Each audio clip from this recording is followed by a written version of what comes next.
Good morning dear students. स्वागत है आप सभी का एक बार फिर से आपके अपने YouTube channel happy quiz cloud में। बच्चों, ये NCERT class 5 chapter number 10 the world tale stories का पार्ट 5 है। इससे पहले हम पार्ट 1 2 3 4 को ऑलरेडी डिस्कस कर चुके हैं। अगर आप इस वीडियो को पहली बार देख रहे हैं तो मैं आप सभी से रिक्वेस्ट करना चाहूंगा कि आप पहले इस चैप्टर के पहले के जो 4 पार्ट है 1 2 3 4 उनको पहले चेकआउट करिए। उसके बाद आप इस वीडियो पे आइए। ठीक है। इससे पहले हमने गोलकोंडा फोर्ट फोर्ट का मैप और उसमें किस तरह से राजा ने बहुत सारे दरवाजे और उनको किस तरह से बनवाया था, वो सारी चीजें हमने डिस्कस की हुई है और उनसे रिलेटेड जो भी क्वेश्चन आंसर्स हैं वो सब कुछ हमने डिस्कस किया हुआ है अच्छे से। ठीक है। अगर आप सीधा इस वीडियो को देख रहे हैं तो मुझे लगता है कि आपको कुछ समझ में नहीं आएगा। ठीक है। तो मैं आपसे निवेदन करना चाहूंगा कि इस वीडियो को देखने से पहले आप पार्ट 1 2 3 4 को देखिए। उसके बाद आप इस वीडियो पे आइए। ठीक है। तो चलिए ज्यादा बिना समय गंवाए सीधा चैप्टर को आगे बढ़ाते हैं। और आज के चैप्टर में आज की क्लास में हम यहाँ से आगे डिस्कस करना शुरू करेंगे। What a sad site. कितना दुखद दृश्य है। कितना दुखद दृश्य है। क्या कह रहे हैं? Talking, whistling and listening to our own echo, we were walking through this मेहराब। मेहराब मतलब आर्क। आर्क मतलब मोड़ या घुमाव। मोड़ या घुमाव, उसको मेहराब कहते हैं। ठीक है। बातें करते हुए, सीटियां बजाते हुए, है ना, और हम अपनी खुद की ही आवाज को, हम खुद की ही इको को सुनते हुए we were walking through this mehrab. हम इस मेहराब से, हम इस आर्क से गुजर रहे थे। हम यहाँ से होके निकल रहे थे तो हमने क्या देखा? हमने एक दीवार देखी। ठीक है। एक दीवार पे एक बोर्ड देखा। बोर्ड पे क्या लिखा हुआ था? दीवार पर लिखना मना है। Writing on the wall is prohibited. और ये कुछ तेलुगु भाषा में लिखा हुआ है ना। और जो कुछ भी लिखा हुआ है उसका यही मतलब है जो नीचे लिखा हुआ है। ठीक है। और इधर भी आपको एक दीवार का चित्र दिखाई दे रहा है। यहाँ पे बहुत सारे लोगों ने अपने नाम लिखे हुए, देखो क्या लिखा हुआ है। दीवान, पता नहीं दीवानी लिखा हुआ है। और मतलब कुछ भी लोग जो है ना उल्टा सीधा दीवारों पर लिखते हैं। ये हमारे भारत की खास पहचान में कहूंगा। ठीक है। कि यहाँ पे लोग किताबों से ज्यादा दीवारों पे पढ़ाई करते हैं। आप रेलवे स्टेशनों पे जाइए, बस स्टैंडों पे जाइए, पब्लिक टॉयलेट्स में जाइए, कहीं भी आप ऐसी जगह जाइए जहाँ पे आपको कुछ न कुछ ऐसी अनर्गल बातें लिखी हुई दिख जाएंगी। ठीक है। और ये जो आप तस्वीर देख रहे हैं ये है मेहराब। ये आर्क है। ठीक है। इसमें घुमावदार रास्ते होते हैं, इसी को हम मेहराब कहते हैं। ठीक है। तो हम बातें करते हुए, सीटियां बजाते हुए और अपनी ही खुद की ईको को सुनते हुए हम उस मेहराब से होकर गुजर रहे थे। ठीक है। क्या कह रहा है आगे? श्रीधर ने कहा, oh the breeze feels so cool in this tunnel. Oh the breeze feels so cool in this tunnel. अरे वाह! इस इस सुरंग में हवा कितनी तरोताजा महसूस हो रही है, कितनी ठंडी महसूस हो रही है। ठीक है। शैलजा कहती है, it was written that soldiers stayed here. तो दीवारों पे तो लिखा हुआ था ये। दीवारों पे लिखा हुआ था क्या? कि यहाँ पे सैनिक निवास करते थे। तो भाई ये बात जब दीवारों पर लिखी हुई थी तो ये कहानी आपको, ये जानकारी आपको कौन दे रहा है? वॉल्स दे रही है ना। दीवारें ही तो आपको जानकारी दे रही हैं। दीवारें ही तो ये स्टोरी आपको बता रही हैं कि भाई यहाँ पे क्या रहता है। यहाँ पे सोल्जर्स रहते थे, है ना। और यहाँ पे ये भी चीज दीवारों पर ही लिखी हुई है क्या? कि यहाँ पे ये लिखना मना है, राइटिंग इज प्रोहिबिटेड। ये सब भी तो दीवारों पे ही लिखा हुआ है और ये भी दीवारों पे ही लिखा हुआ है। तो अल्टीमेटली हम कह सकते हैं कि walls are telling different different stories. Walls are giving different different information about the fort, about our ancient history, isn't it? है ना। तो अब श्रीधर क्या कह रहा है? अब श्रीधर कहता है, सी दिस बोर्ड। इस बोर्ड को देखिए। But look what the wall is like. ये दीवार कैसी नजर आ रही है, ये कैसी दिख रही है, कितनी गंदी कर रखी है लोगों ने, है ना। तो शैलजा कहती है, ओ ओ think how this war has seen thousands of years go by, है ना। कैसे ये दीवारें हजारों साल से ओ think how this wall has seen thousands of years go by। हजारों सालों से ये दीवारें कैसी दिख रही हैं। it has seen kings, queens, horses, elephants, war and peace. इन दीवारों ने हजारों सालों से कई राजाओं को देखा, बहुत सारी रानियों को इन दीवारों ने देखा, घोड़ों को देखा, हाथियों को देखा, बहुत सारे युद्ध इन दीवारों ने देखे हैं। शांति भी बहुत बार इन दीवारों ने देखी है। बहुत बार दीवारें इन डिफरेंट डिफरेंट चीजों की विटनेस बनी है, गवाह बनी है। But we have spoiled it in just a few years. लेकिन हमने क्या किया? हमने हजारों साल पुरानी दीवारों को कुछ ही समय में क्या कर दिया? स्पॉइल्ड कर दिया, बर्बाद कर दिया, गंदा कर दिया, खराब कर दिया। ठीक है, जो कि हमें नहीं करना चाहिए। आगे बढ़ते हैं। अब कल्याणी कहती है, आई डोंट अंडरस्टैंड। कल्याणी क्या कहती है? I don't understand what kind of fun do people get in writing their names all over the place like this. मेरी समझ में नहीं आ रही कि लोगों को इस तरह दीवारों पे, इन जगहों पे अपना नाम लेके क्या ही मजा आ जाता है। सच में ये तो मतलब एक सोचने वाली बात है ना? हम अपनी ऐतिहासिक जो हमारी मॉन्यूमेंट्स होते हैं, हेरिटेज होती है, उन जगहों पे हम कुछ भी अनर्गल अपना नाम लिख जाते हैं, किसी का भी कुछ भी लिख जाते हैं, है ना? कोई भी सिंबल बना जाते हैं। तो ये सब मुझे समझ में नहीं आता, लोग इससे किस प्रकार का सुख प्राप्त करने की कोशिश करते हैं, है ना? यहाँ से लोग किस प्रकार का आनंद लेना चाहते हैं, ठीक है? तो ये सब हमको नहीं करना चाहिए, क्योंकि ये हमारी ऐतिहासिक धरोहर है, इनको हमें संभाल के रखना है। हजारों साल पुराना हमारा इतिहास है, इसको हमें सहेज के रखना है, ठीक है? तो आगे बढ़ते हैं। कह रहा है, close your eyes and go back in the time. Close your eyes and go back in the time. थोड़ी देर के लिए अपनी आंखें बंद करिए और इतिहास में पीछे चलिए, है ना? अब आप समय के पीछे चलिए और आपको दर्शन कराते हैं, आपको रूबरू कराते हैं किस चीज से, आइए जरा देखते हैं। Imagine that you are in those days when there was a busy town inside the Golconda. अब कल्पना करो उस जमाने की, उन दिनों की कल्पना करो जब गोलकोंडा के अंदर एक बिजी टाउन हुआ करता था, है ना? एक बिजी टाउन गोलकोंडा के अंदर हुआ करता था। आप उन दिनों की कल्पना करके देखो, उसके बारे में सोच के देखो। Think about the questions given below and discuss in the class. अब नीचे कुछ क्वेश्चंस दिए गए हैं, कुछ प्रश्न पूछे गए हैं, कुछ प्रश्न दिए गए हैं, उनके बारे में भी सोचो और पता लगाओ। और आप क्या कर सकते हैं? You can even put up a play. और इसके लिए आप एक नाटक भी आयोजित कर सकते हैं। इसके लिए एक प्ले भी कर सकते हैं क्लास में, एक एक्ट भी कर सकते हैं क्लास में। हमको जस्ट इमेजिन करना है, what is the sultan doing in the palace. What is what is what is the sultan doing in the palace. कि भाई सुल्तान जो है वो पैलेस में करता क्या है? क्या करता है भाई सुल्तान पैलेस में, बताओ? ऑब्वियसली सुल्तान जो है पैलेस में अपने संतरियों मंत्रियों के साथ क्या करता होगा? मीटिंग्स वगैरह करता होगा, है ना? तो I think Sultan is holding a meeting with his ministers, है ना? और क्या पूछ रहा है? और आगे आपसे पूछ रहा है कि what kind of clothes what kind of clothes is he wearing. What kind of clothes is he wearing. देखिए, what kind of clothes is he wearing. बताओ किस तरह के कपड़े राजा पहनता होगा? आई थिंक राजा क्या पहनता होगा? ये राजा जो कपड़े पहनता होगा उसमें he I think wear traditional dress with a crown and a lots of jewelry over it, है ना? यही तो होता होगा भाई। जो जो वेशभूषा, जो पोशाक वो पहनता होगा, उसमें एक तो क्राउन होता होगा उसका, है ना? एक तो उसका क्राउन होता होगा, और there might be so many ornaments, है ना? There might be so many ornaments। और क्या होते होंगे? ज्वेलरी वो पहनता होगा, है ना? और इसके अलावा क्या क्वेश्चन पूछ रहा है आपसे? और पूछ रहा है, what dishes are being offered him.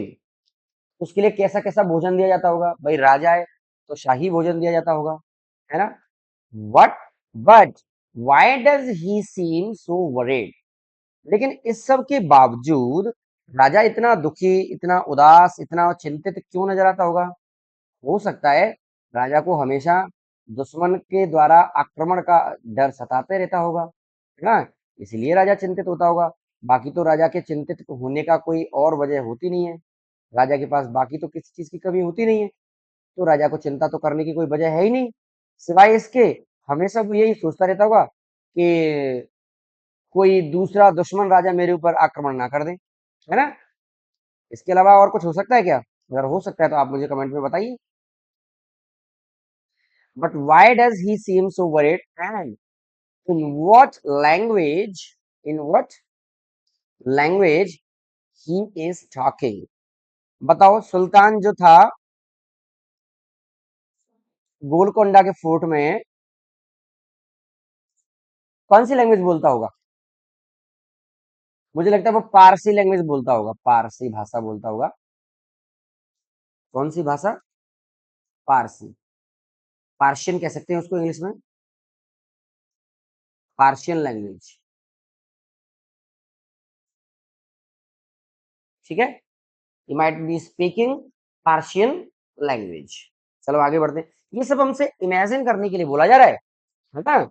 ऐसा है नहीं, एक्चुअली ये सब हमसे इमेजिन करने के लिए बोला जा रहा है कि आप उन दिनों को याद करो और सोचो कि राजा कैसे कपड़े पहनता होगा, राजा को चिंता किस बात की होती होगी, राजा अपने महल में करता क्या होगा, है ना? राजा जब इतना धन संपदा उसके पास होती है, वो खाना कैसा खाता होगा? इस बातें हमें इमेजिन करने के लिए बोला गया है। आगे, imagine the rooms in the palace. अब जो भवन के अंदर, महल के अंदर जो रूम होते हैं उनकी कल्पना करो। भाई बड़े बड़े लग्जरियस रूम्स हुआ करते होंगे। The beautiful carpet and the curtains, सुंदर सुंदर कारपेट्स होते हैं, है ना? बड़े बड़े पर्दे लगे होते हैं, शाही पर्दे। And the fountains on the terrace, है ना? और छत पे उनके क्या लगा हुआ है? फाउंटेन्स लगे हुए हैं। And the sweet smell of the rose and chameli, और चमेली और गुलाब के फूल की जो मधुर सुगंध है, बताओ where is this coming from? बताइए कहाँ से आ रही होगी? डेफिनेटली उसके शाही बगीचे से आ रही होगी। जो उसका रॉयल गार्डन होगा, जो उसका रॉयल गार्डन होगा, वहीं से तो फूलों की खुशबू आ रही होगी, है ना? तो what are the different kinds of factories? What are the different kinds of factories you can see there? तो जैसा कि आपको पहले बताया गया था कि गोलकोंडा फोर्ट के अंदर कुछ फैक्ट्रियां भी थी। तो बताओ क्या क्या एसेंशियल फैक्ट्रीज उसके अंदर हो सकती हैं? भैया मुझे तो ऐसा लग रहा है कि उसके अंदर अ, किसकी, क्लॉथ की फैक्ट्रीज होनी चाहिए एक तो, है ना? क्लॉथ की फैक्ट्रीज होनी चाहिए। और क्या होना चाहिए बताओ इसके अंदर? आप कमेंट में बताइए क्या क्या होना चाहिए। मुझे तो लग रहा है एक तो क्लॉथ की फैक्ट्रीज होनी चाहिए, और कुछ एसेंशियल यूटेंसिल्स हो सकते हैं, बर्तन हो सकते हैं, है ना? जो राजा महाराजाओं के काम आते हैं वो हो सकते हैं। और और क्या हो सकते हैं? आयरल्स, आयरल्स, आयरल जानते हैं? मूर्तियां, कुछ मूर्तियां बनाने वाली फैक्ट्रियां हो सकती हैं। कुछ यूटेंसिल बनाने वाली हो सकती हैं, है ना? कुछ कपड़े बनाने वाली हो सकती हैं। और आगे क्या पूछ रहा है? आगे पूछ रहा है कि how many people are working there? कितने लोग काम कर रहे हैं? ये तो हमें अंदाजे से बताना है, कुछ भी बता दो आप। हो सकता है वहाँ 40 लोग कर रहे हो काम, हो सकता है 50 लोग कर रहे हो, ये भी हो सकता है कि 100 लोग काम कर रहे हो, है? What are they doing? क्या कर रहे हैं भाई? हार्ड वर्क कर रहे होंगे वो। व्हाट आर दे, अच्छा ये तो वो, ये तो किसमें हो गया? हाँ, व्हाट आर दे वेयरिंग? क्या पहन रहे होंगे वो? भैया कामगार जो लोग थे, वर्कर क्लास के जो लोग हुआ करते थे राजा महाराजाओं के जमाने में, वो क्या पहनते होंगे? क्या आप इमेजिन करके बता सकते हैं? मुझे ऐसा लगता है कि राजा महाराजाओं के टाइम पे जो वर्किंग क्लास के जो लोग होते थे, वो लोग सिंपल धोती पहनते होंगे। एक तो सिंपल धोती पहनते होंगे, उसके ऊपर कोई शर्ट पहनते होंगे, है ना? ये एक साधारण सा पोशाक उस जमाने में वर्किंग क्लास के लोगों का हो सकता है।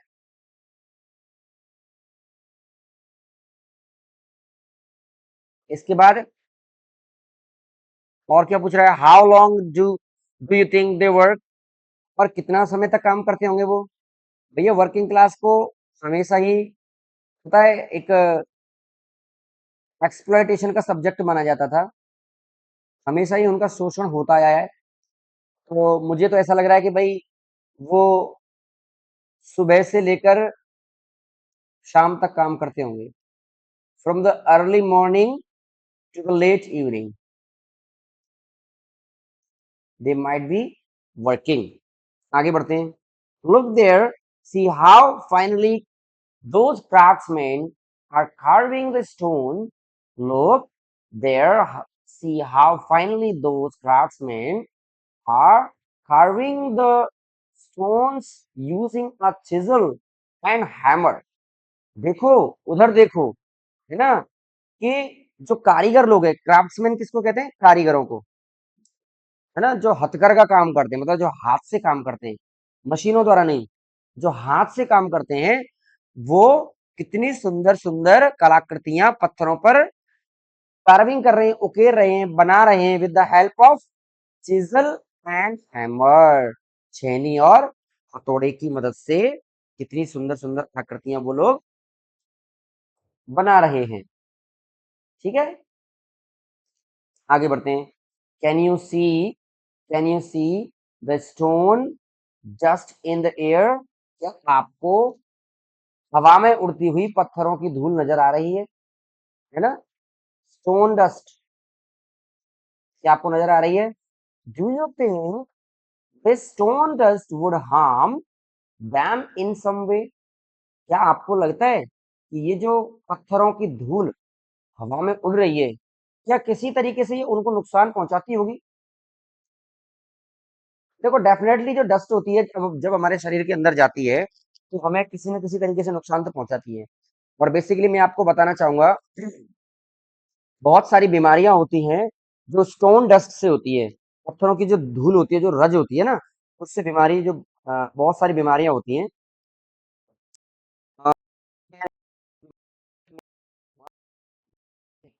अस्थमा, नोट कर लीजिए, अस्थमा होती है, एक ब्रोंकाइटिस होती है, ब्रोंकाइटिस, स्पेलिंग गलत हो गई।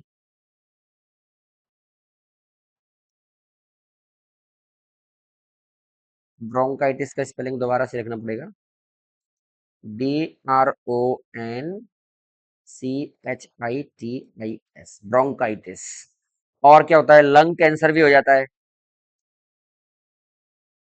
ना? और क्या होता है, और भी क्रोनिक ब्रीदिंग प्रॉब्लम हो जाती है, बहुत सारी जो है ना, श्वास संबंधित समस्याएं बहुत सारी हो जाती है। ठीक है, तो ये कुछ बीमारियां हैं जो स्टोन डस्ट से हो जाती हैं, लेकिन मुझे नहीं लगता कि वो लोग इतनी लापरवाही बरतते होंगे। ठीक है, वो लोग जो है ना, क्या बोलते हैं, अपने मुंह पे कुछ स्कार्फ वगैरह जरूर लगा के रखते होंगे ताकि वो स्टोन डस्ट से बच सकें।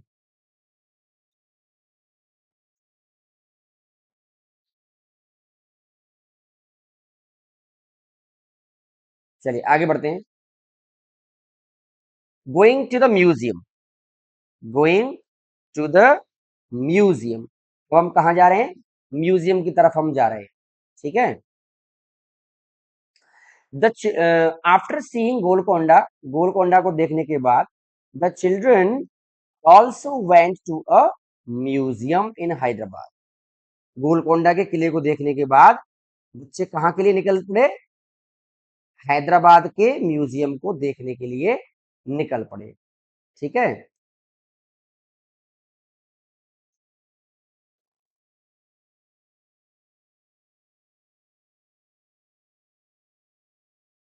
Many old items are kept there, बहुत सारे पुराने आइटम्स जो थे वहां पे रखे हुए थे। Many old items are kept there, बहुत सारे पुराने आइटम्स जो थे वो वहां पे रखे हुए थे।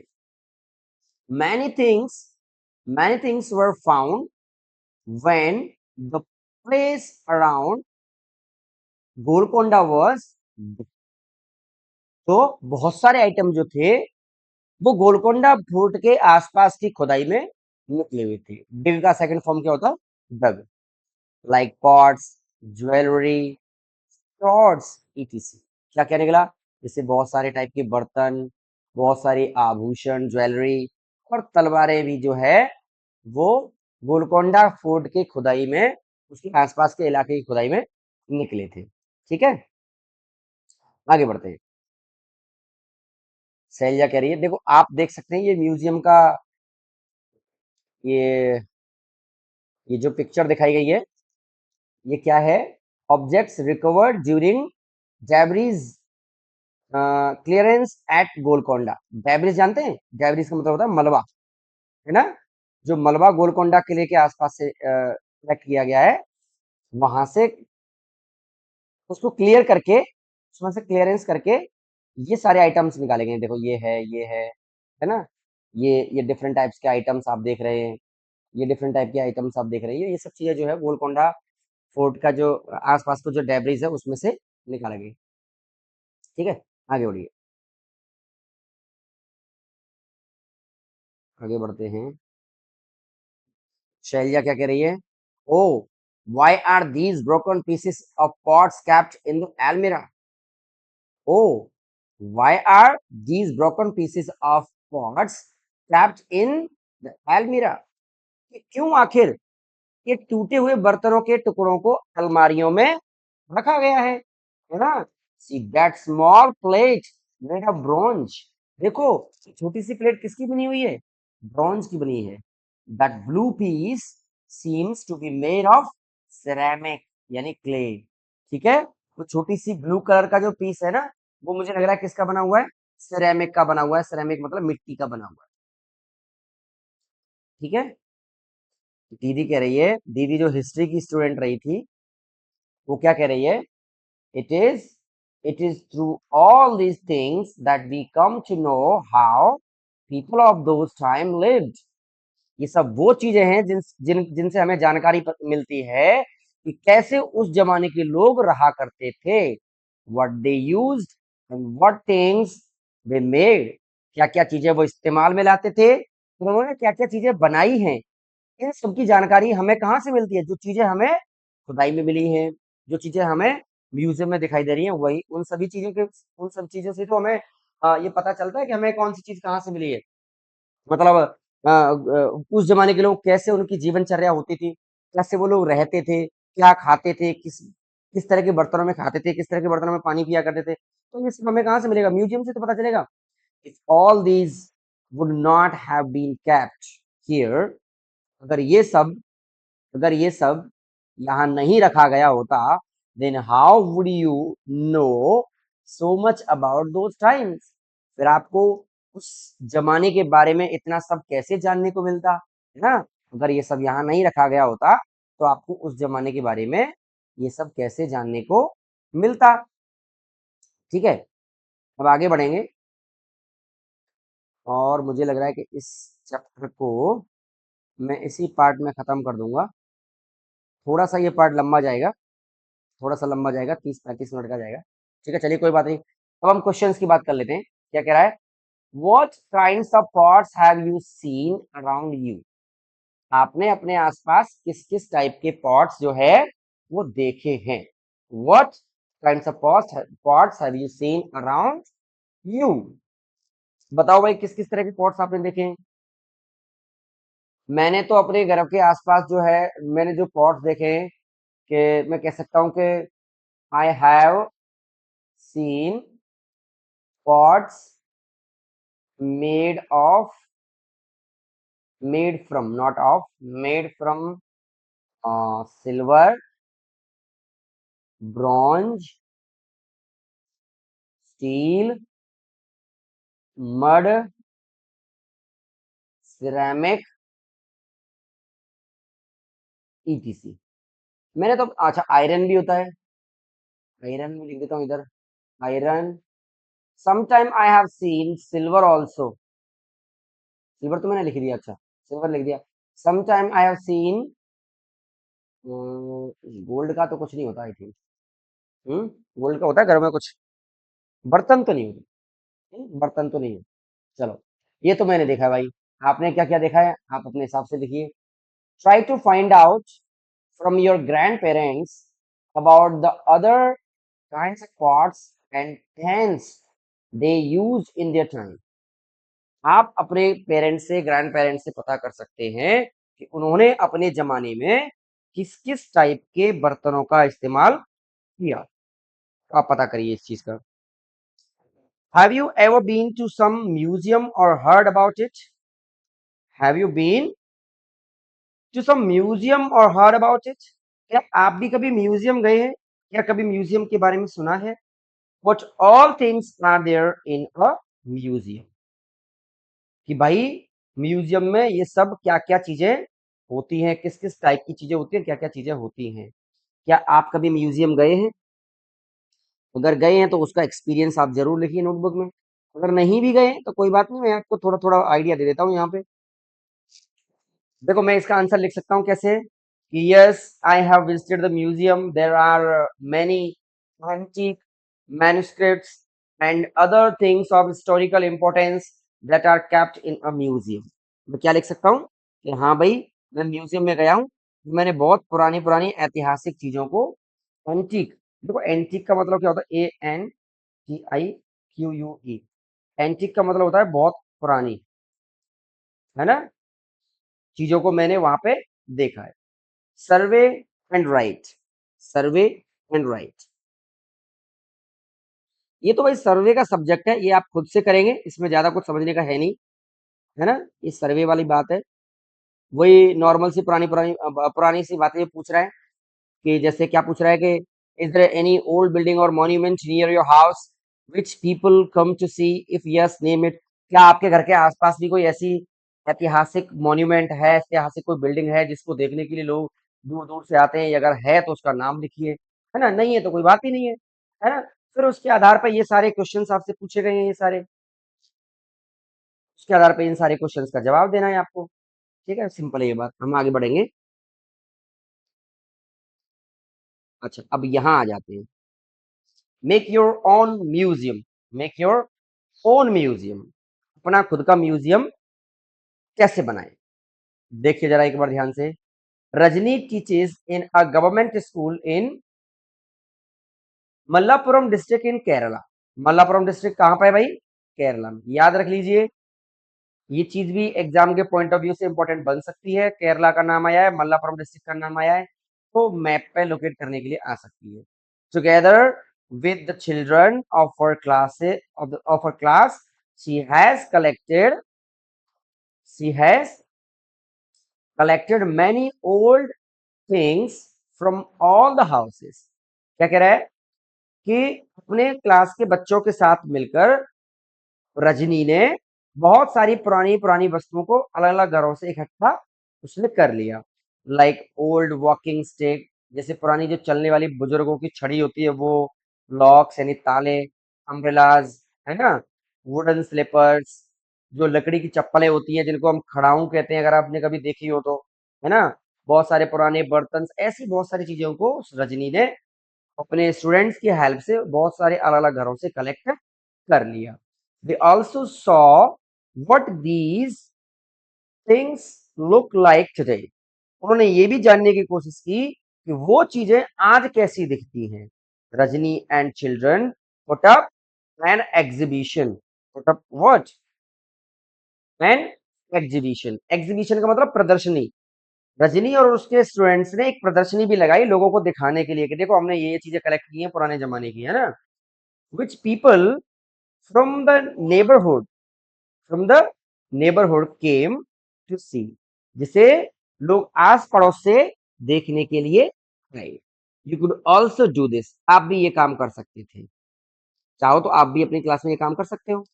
ठीक है, look at the painting and tell, look at the painting and tell.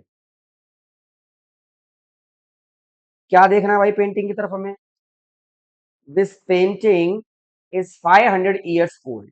ये जो पेंटिंग आपको दिखाई दे रही है ये वाली, दिस लुक्स 500 ईयर्स ओल्ड, ये 500 साल पुरानी दिखती है। बताया जा रहा है, कह रहा है कि it shows Agra fort being constructed.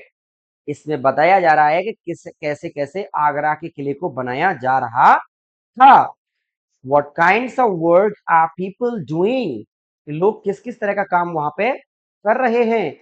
How many men and women are working? कि कैसे कैसे देखो कितने कितने लोग, कितने कितने पुरुष और महिलाएं एक साथ काम कर रही हैं। See how they are taking the huge pillar up along the slope। और कैसे वो बड़े बड़े पिलर्स को, बड़े बड़े खंभों को स्लोप के माध्यम से ऊपर चढ़ा रहे हैं। Is it easier to lift a heavy thing straight up? क्या इतनी भारी भारी चीजों को सीधा ऊपर चढ़ाना मुश्किल काम है या आसान काम है? और अलोंग द स्लोप, बताइए कि एक भारी सा हैवी सा पिलर को सीधा ऊपर चढ़ाना ज्यादा आसान है, एक स्लोपिंग वे से चढ़ाना ज्यादा आसान है? Definitely it is easier to lift up with the help of sloping way. एक स्लोपिंग रास्ते से उसको चढ़ाना ज्यादा इजी होता है, सीधा स्ट्रेट अप खड़ा नहीं कर सकते आप। Were you able were you able to see to see the man carrying water in a mashak? ये मैंने आपको पिछले चैप्टर में बताई थी, मशक क्या होती है। Mashak is a bag made of leather.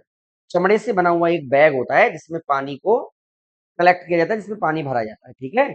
और उस चमड़े से बने लेदर के बैग से, मशक से लोग पानी को ऊपर ले जा रहे थे, ठीक है।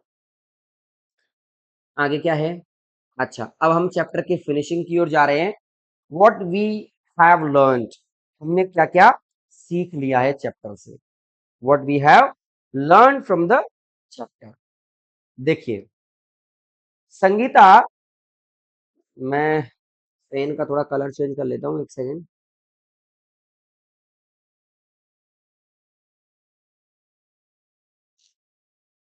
क्या कह रहा है कि Sangeeta thinks it is useless to keep old things in a museum।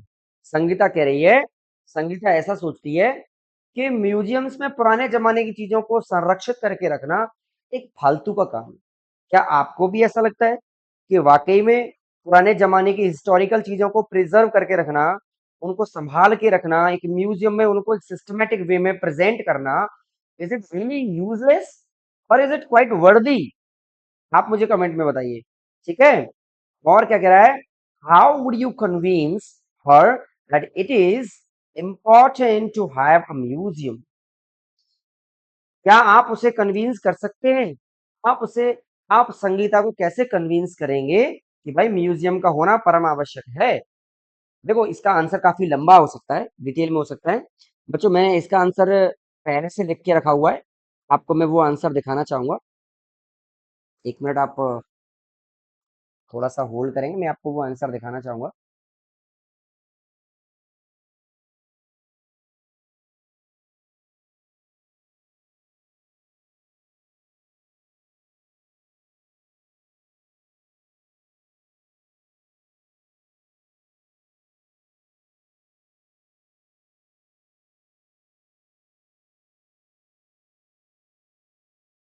ये मैंने आंसर इसका पहले से लिखा हुआ था। तो कन्विंस संगीता, अगर आप अगर आपको संगीता को कन्विंस करना है तो संगीता को आप कैसे कन्विंस करेंगे? You can explain that museum preserve historical objects and artefacts that tells us about our past. देखो म्यूजियम वो जगह होती है जहां जो चीज जो क्या करता है, हमारे ऐतिहासिक वस्तुओं को संरक्षित करके, प्रिजर्व करके रखता है और हमें हमारे इतिहास के, हमारे पास्ट के बारे में जानकारी देता है। These objects give us a glimpse into how people lived। और ये साथ ही साथ हमें ये भी बताता है, हमें झलक देता है किसकी, हमारे बुजुर्गों के बारे में, हमारे पूर्वजों के बारे में कि वो लोग कैसे रहा करते थे, देयर कल्चर, उनका उनके रीति रिवाज कैसे थे, उनकी संस्कृति कैसी थी, कल्चर कैसा था उनका, उनके टूल्स, किस तरह के हथियार, किस तरह के औजार वस्तुओं को इस्तेमाल में लाते थे, उनकी नॉलेज का लेवल क्या था। ये सब हमें कहाँ से पता चलता है? म्यूजियम से तो पता चलता है। बाय प्रिजर्विंग ओल्ड थिंग्स, पुराने जमाने की चीजों को संरक्षित करने से museums protect our heritage. Museum जो है वो हमारी विरासत को प्रोटेक्ट करता है, हमारे विरासत की रक्षा करता है, allowing allowing us and future generation to learn from the past. हमें और हमारे आने वाली पीढ़ी को हमारे भूतकाल से बहुत कुछ चीजें सीखने के लिए भी जो म्यूजियम्स होते हैं हमारी विरासत को प्रोटेक्ट करके संरक्षित करके रखते हैं। और एडिशनली इसके अलावा museums serves as educational resources that help us understand evolution of human societies, technology and culture.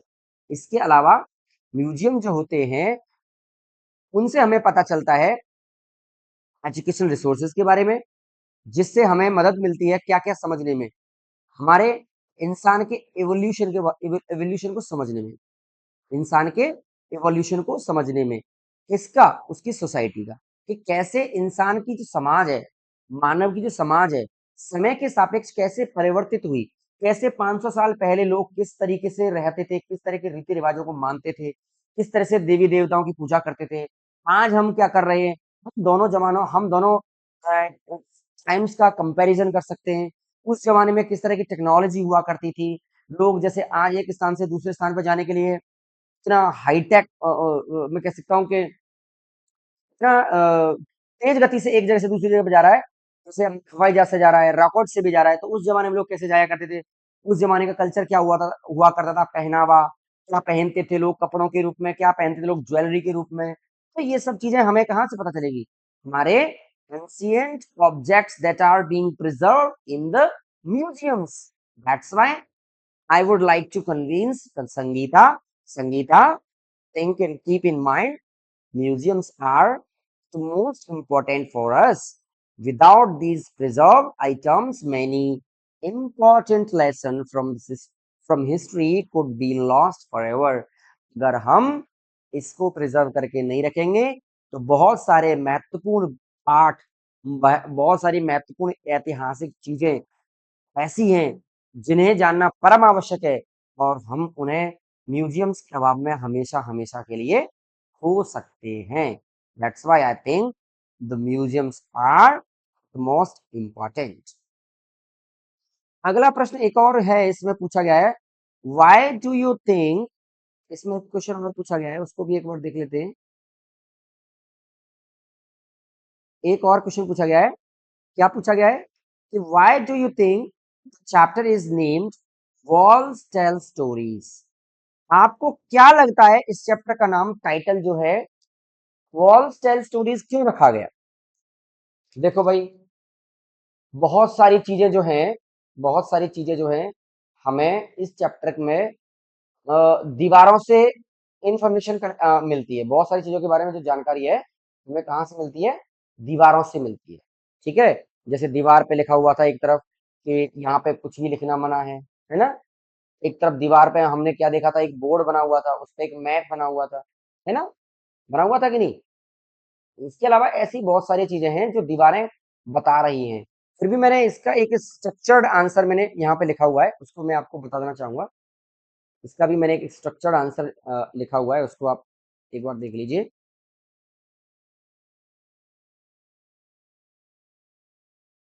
ये मैंने आंसर इसका लिखा हुआ है, आप इसको पढ़ सकते हैं। ठीक है, ज्यादा कुछ समझने का इसमें है नहीं। ठीक है, और मुझे लगता है कि मैं चैप्टर को यहीं पे फिनिश करना चाहूंगा, मैं चैप्टर को यहाँ पे दी एंड करना चाहूंगा। ठीक है, और ये जो क्वेश्चन मैंने अभी आपको बताया इसका आंसर यहाँ पे लिखा हुआ है, बहुत इजी है, समझने में मुश्किल नहीं है। ठीक है, तो इसमें खाली ये बताया गया कि क्यों दी चैप्टर का टाइटल जो है वॉल्स टेल स्टोरीज दिया गया है,